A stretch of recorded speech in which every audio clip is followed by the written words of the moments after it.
Hi, my name is Ling Beisecker, and I'm going to start today by sharing my screen. So thank you for joining me. So from here, just going to post our disclaimer so you can see what what we have to post. So from here, I'm going to move on to talking about psychological flexibility. So developing psychological flexibility. You might be wondering, what is psychological flexibility? And that's completely okay. That's why we're having today's discussion. So moving on, what is flexibility? So oftentimes we think about flexibility in the health and wellness world as how physically flexible you are, how your body could do gymnastics. You could be doing splits or cartwheels or other things like that.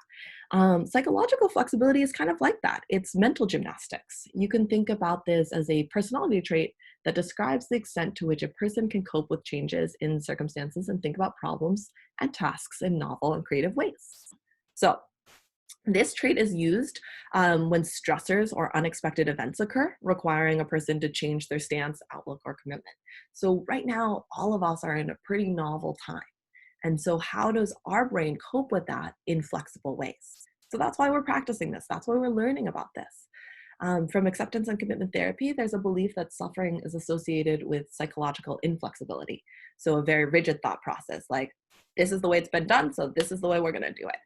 Right now, we're in a time period when this is not the way things have been done. We are in a pause pretty much universally.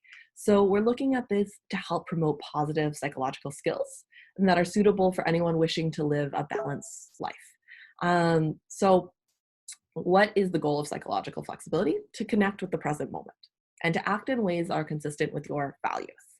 And so, present moment values, they sound like really easy topics. You're like, okay, the present moment, I'm right here, right now. But living in this present moment and actually living in alignment with your values is really hard to do. So just be kind to yourself as we move on. So, psychological flexibility, the way acceptance and commitment therapy breaks it down is in two hexaflexes. So, a hexaflex here are these like six different sort of discussions we're going to have about ways that are core problems. So, and core processes. Core problems are psychologically inflexible, they're rigid. They help you see where you're stuck, and they also prompt you for areas of exploration.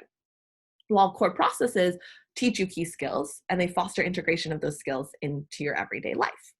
So let's take a look at some of the first core problems. So, core problems. Here are the six core problems that we often see in psychologically inflexible people, or in ways that we tend to be psychologically inflexible. So, time traveling to the past or future. I find this so interesting, the idea of the mind time traveling, because all of us are skilled time travelers. If we were to think about something in the past that either brings us joy or maybe a hardship, we can feel those emotions again. Or the future, there's a lot of anxiety. There's nothing really set in stone yet about when things are going to be alleviated, when we can go outside with ease. And so there's a lot of anxiety and suffering that comes from traveling to the past or in the future. Values are unclear, or you lack contact with your values. So this is something where, you might not know what's important to you. You might not be aware of where you want to spend your time. And so this is something that, as you become more refined in what your values are, it's a little bit easier to move through the world. So if you know, for example, that family is really important to you, but you're not spending time with your family, or you're not doing what's important to you, you're going to have some suffering. It's going to create some internal turmoil, the fact that maybe you're not near them, or you don't have the time to connect. And so also only seeing one story of yourself. So oftentimes, if we make a blunder, if we mess up on a big meeting or in an email or in other things, we can be really hard on ourselves. It goes back to that mind time traveling, right? We did something and now we see ourselves as a mistake, or we think that we're unlovable, or we think that we're not good enough. And that can be really harmful when you don't look at the multidimensional you. This can also be really harmful if you're the opposite. If you're like, I'm good at everything, I'm the best. And then you don't really have that humility. So it's really important to see yourself as a whole being, with days that are sometimes a little bit better, days that sometimes are pretty rough. And that can be really important to your psychological flexibility. Another thing that can be really unhelpful is buying into unhelpful thinking or stories. That idea that you're not good enough and then thinking that, living that, moving through the world in that way, it really creates a lot of stress internally for you, right? Because you're going to have that filter. You're going to have that magnet that everything someone says or does or outside world or yourself, you're going to filter that through the lens of I'm not good enough. You can think about this like when you wear sunglasses, right? When you wear sunglasses, the world is darker. And that's just the way it is because you're filtering everything there. If you take off your sunglasses, you see in a different way. So take off those unhelpful sunglasses if you don't need them and try to think about other stories that are helpful. And then the last thing is grasping for, rejecting, or ignoring our feelings. Feelings are really hard things to tap into. Oftentimes they are on the back burner because you got to get things done. You're like, well, I can't feel sad because I have to do 12 presentations today. And that is important in some respects because you have to keep trying to live the day by day, but you have to also be able to recognize what is that feeling and what is it teaching me, right? Because we're saying these core problems, they're just teaching us things. These are just ways to realize, like, oh, I don't know what my values are. What are they?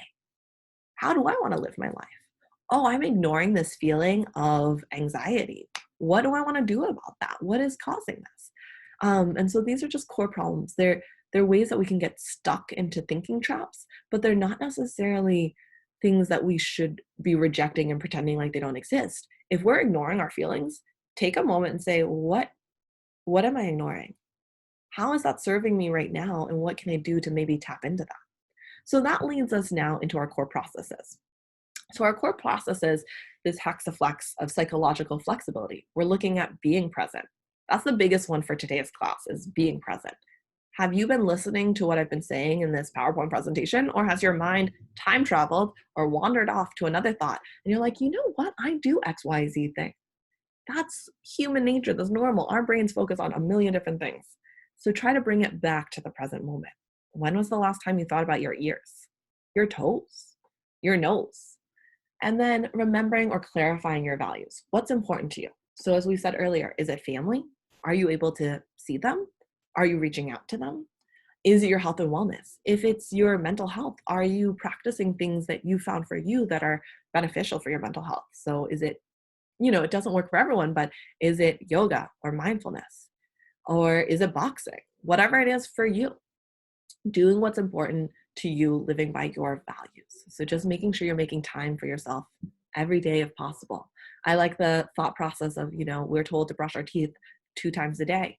It's a lot more helpful to brush your teeth for 2 minutes in the morning, 2 minutes in the evening, every single day than for an hour before your dentist appointment. Same thing here. It's a lot more helpful if you're checking in daily with your mental health than it is to do it all in one chunk and then forget about it.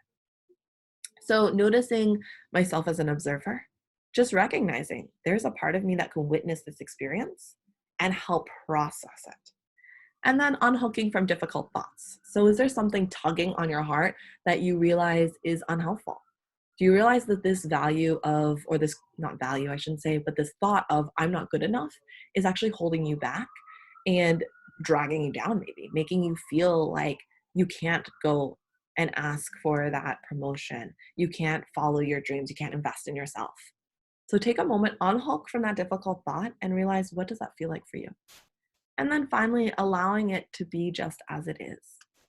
So even though we might strive for everything, we also have to be content in the present moment. So even if, you're like, I want to work on that pitch for that promotion, but right now we're on a freeze and I just need to be here, right now. That's what you do. You can hold multiple things at one time. And that's one of the beauties of psychological flexibility is that whole person self, right? Things can coexist. And that's what I really love about psychological flexibility. So finally, we're going to try the practice of being present. So please sit up tall if you're with me. We're going to soften our shoulders. You can close your eyes, or if you take a fist and reach it out in front of you, gaze at that fist, and that's the distance where I want you to soften your gaze. Inhale here, and exhale out. Now from here, I want you to think about your right ear. And then take maybe 3 or 4 breaths here, just thinking about your right ear. And exhale. Think about your left shoulder. Inhaling here and exhaling.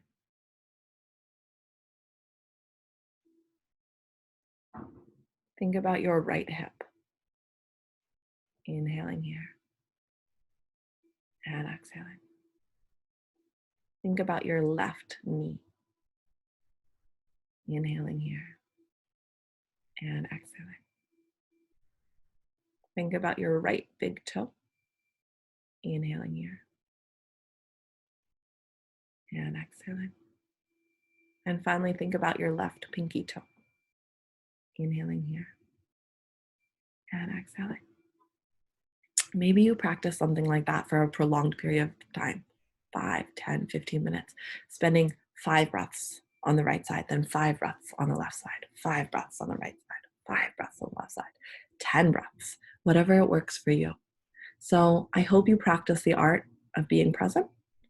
I hope you notice the ways that your values can help guide your life. And as always, just try to be as present as possible. I am going to stop screen sharing now. And I just want to thank you all for being here today and to take care of yourself. Bye.